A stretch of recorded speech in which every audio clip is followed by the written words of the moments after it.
బీహార్లో పర్యటించిన ప్రధానమంత్రి 13,000 కోట్ల రూపాయల విలువైన వివిధ అభివృద్ధి కార్యక్రమాలకు ప్రారంభోత్సవాలు, శంకుస్థాపనలు చేసిన నరేంద్ర మోదీ. ప్రభుత్వాన్ని పడగొట్టాలనుకుంటే ప్రజా ప్రతిఘటన తప్పదన్న రేవంత్ రెడ్డి. పాలమూరు సభలో 90 రోజుల ప్రజా పాలనను వివరించిన సీఎం. నిజాం చక్కెర కర్మాగారాన్ని త్వరలో తిరిగి ప్రారంభిస్తామన్న శ్రీధర్ బాబు. కార్యాచరణ ప్రణాళికతో ముందుకు వెళ్తామని వెల్లడి. తెలంగాణలో గ్రూప్ 1, 2, 3 పరీక్షల తేదీలను ప్రకటించిన టీఎస్పీఎస్సీ. జూన్ 9న గ్రూప్ 1 ప్రిలిమ్స్, అక్టోబర్లో మెయిన్స్, ఆగస్టులో గ్రూప్ 2, నవంబర్లో గ్రూప్ 3 పరీక్షలు.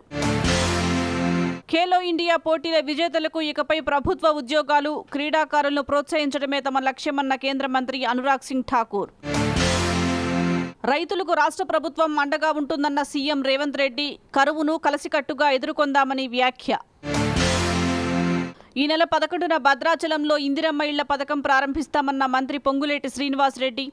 ఏటా 4.5 లక్షల గృహాలు నిర్మాణం చేస్తామని వెల్లడి.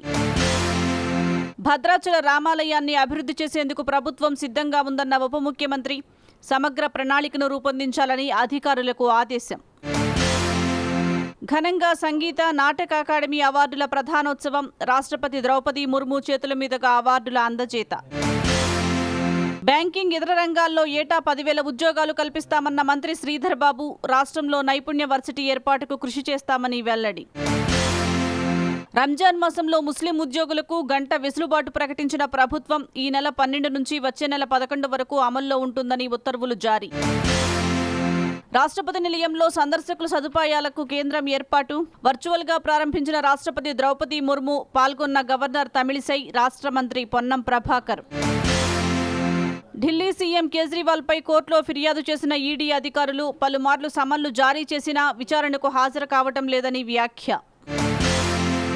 నేపాల్లో నదిలో పడిన బస్సు, 7 మృతి, 30 మందికి గాయాలు. నేటి నుంచి భారత్, ఇంగ్లాండ్ చివరి టెస్ట్. ఇప్పటికే 3-1తో సిరీస్ కైవసం చేసుకున్న టీమిండియా.